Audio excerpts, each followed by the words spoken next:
Not my normal chair. It's all right. Feels weird. All right, like always, I want to thank everybody for coming out and supporting Penn State football, the media as well as the fans. Under the conditions, we had a really good crowd. On normal conditions, under ideal conditions, a lot of programs around the country would die to have the crowd that we had tonight. So very appreciative of everybody that was up in the stands. When you talk about, kind of critical stats, we did not win the turnover battle, which is something that we're leading the country in. So that was, obviously one criticism. But explosive plays, we won.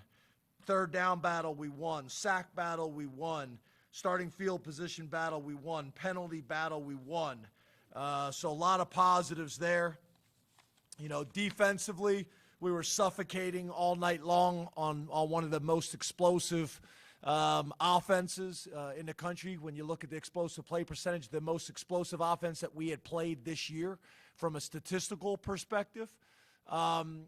Defensively, I thought early on we had to get some things kind of cleaned up, but once we did, I thought we played balanced offense again tonight and complementary football.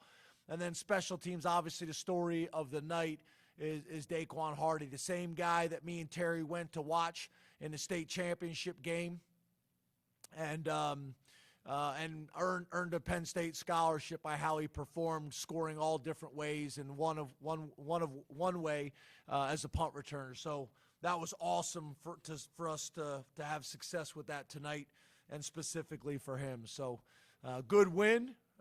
We'll obviously appreciate this one tonight and enjoy it tonight, then wake up tomorrow morning and get started on our next opponent. But again, I appreciate everybody coming out, and I open up the questions. We'll go Rich, and then we'll go Pickle.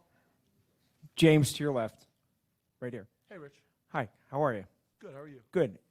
Why did you decide to try Daquan as the punt returner, and what is his value to your team overall?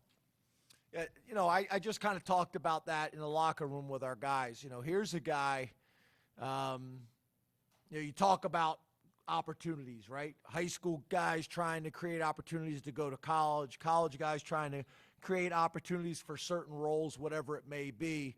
And he's a perfect example.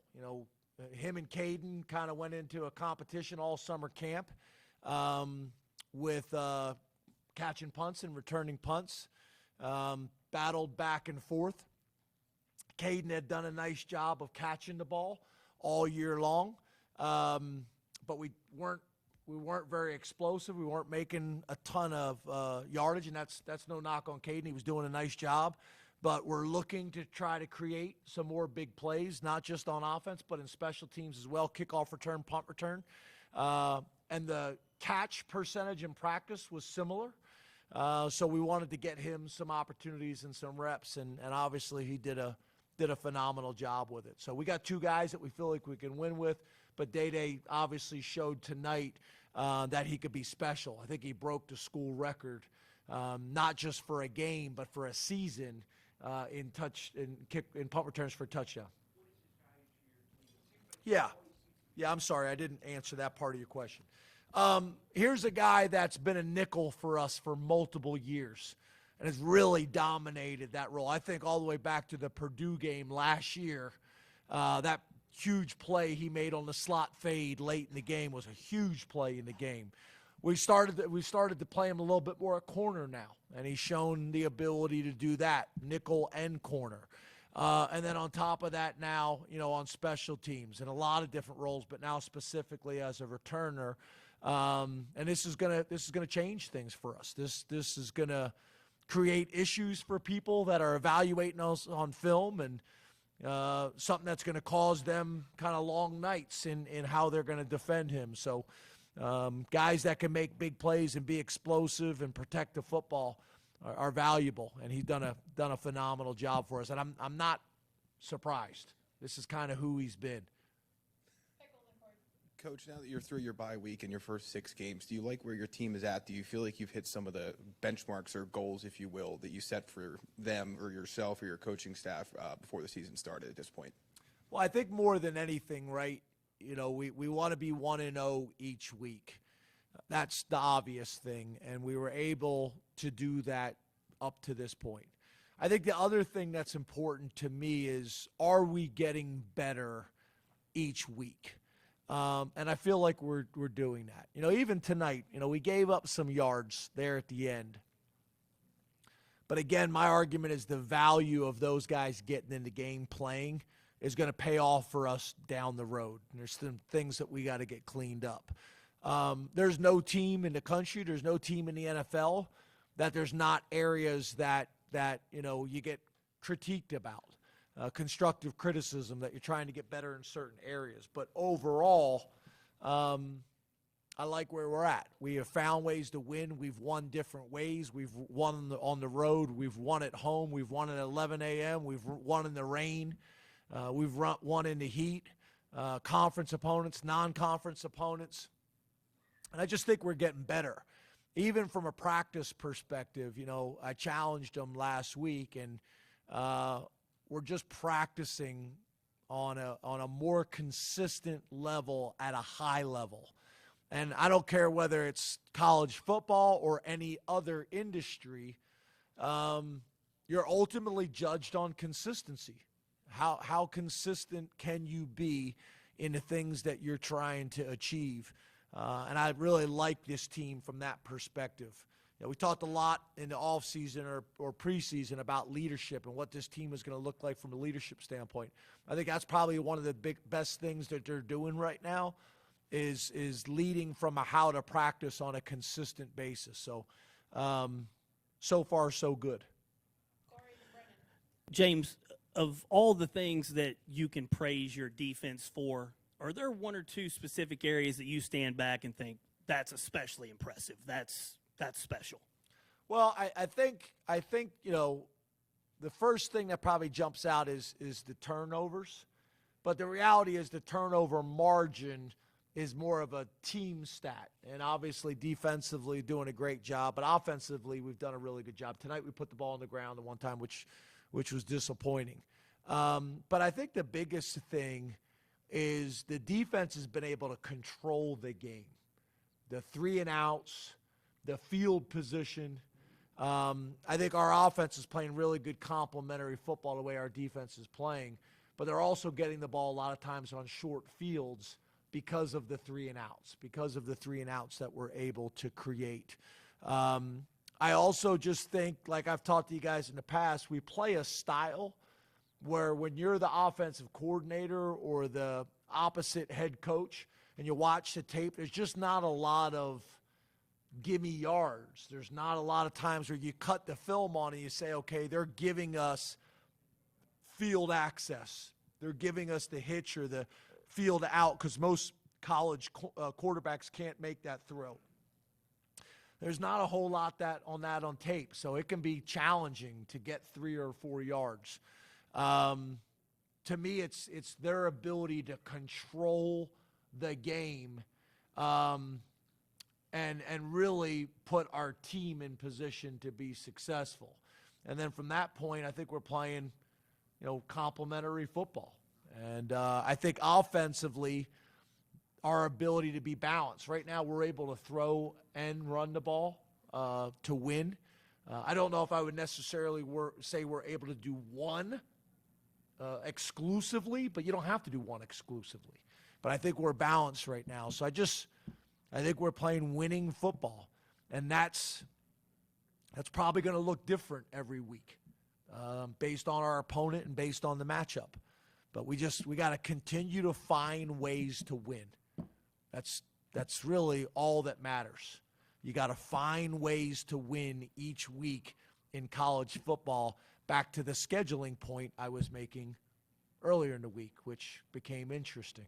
We're going to do 3 more. Brennan, then Jared, and we'll finish with Neil. James, following up on Greg's question, how have those first 6 games prepared Drew specifically for what he's going to face the second half of the season, and obviously this upcoming week, which I think you can talk about now, which is going to be kind of a different level of opponent and a different atmosphere than you've seen on the road? Yeah, I'm gonna meet with you guys, I think, on Tuesday and Wednesday, so I'll talk about next week on Tuesday and Wednesday.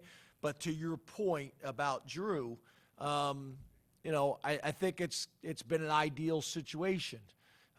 We've been able to get a first-time starter, a ton of experience, normal downs, 2-minute situations, third down situations, been able to be balanced and be able to run and throw.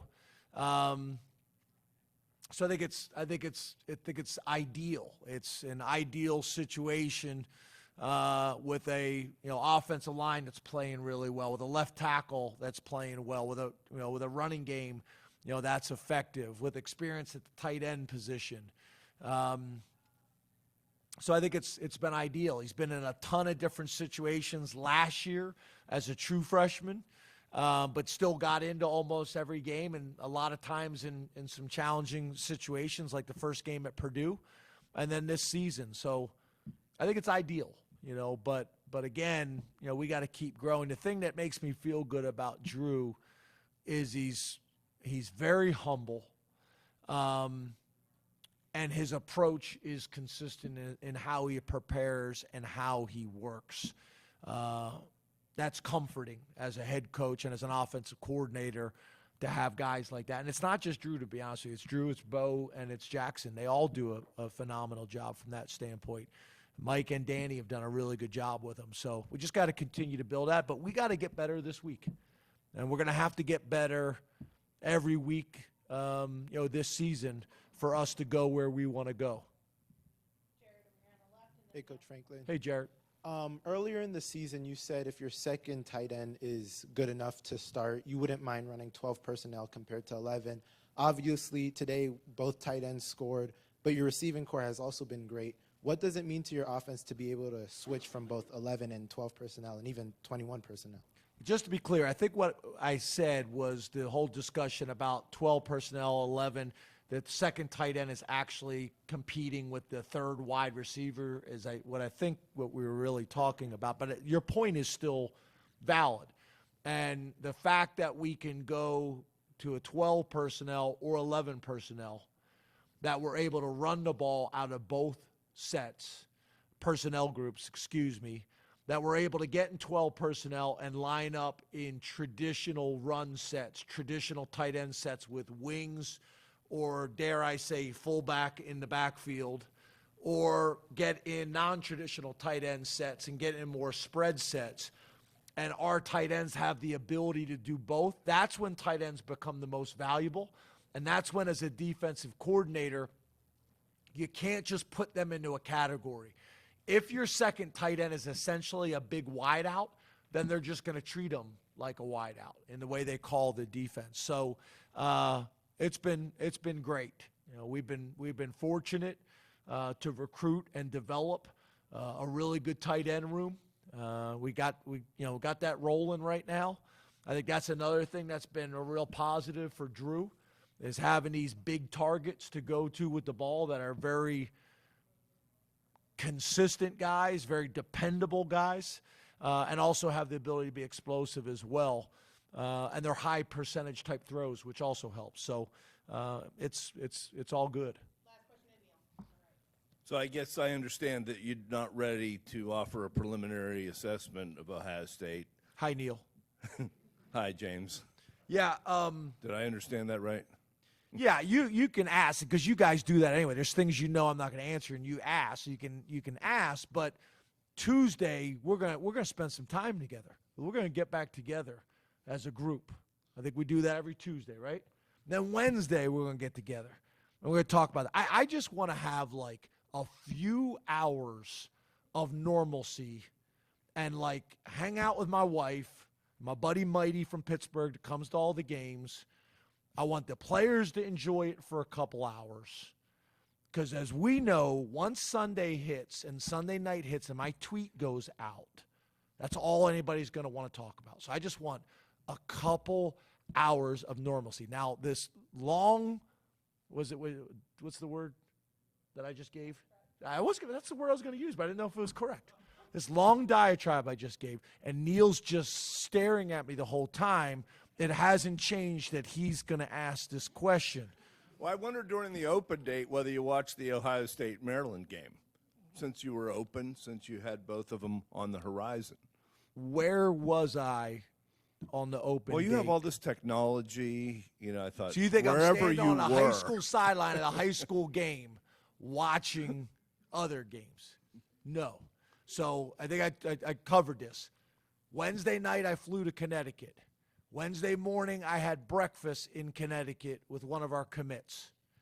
Thursday after breakfast, I flew to North Carolina, recruited North Carolina all day. That night, I flew to Florida. All day Friday, I recruited Florida. Friday night, I flew back, saw my wife for a couple hours, didn't get back till late. Saturday, flew to New Jersey, watched a game. Got in a car, then I flew to Massachusetts and watched a game in Massachusetts and then didn't get back here until like 9:30. I will tell you, I checked the ESPN scores. Whenever I check the ESPN scores on my phone, it goes immediately to top 25. Then I hit the button, says 1A, and I look at all the scores. That's about what I got. Then I got home, laid in my bed for about an hour with my wife. She asked me 1,000 questions. We watched the highlights. I saw highlights from the games and the teams that you're talking about. I don't have any follow-up to that. But Thank you. this is the first time in 9 years. But Tuesday, I promise you guys, I'll answer all your questions. Wednesday, I'll answer all your questions. Trust me, it'll have all my attention, and I know it'll have all your attention. I'll be happy to talk about it at that time. Thanks, guys.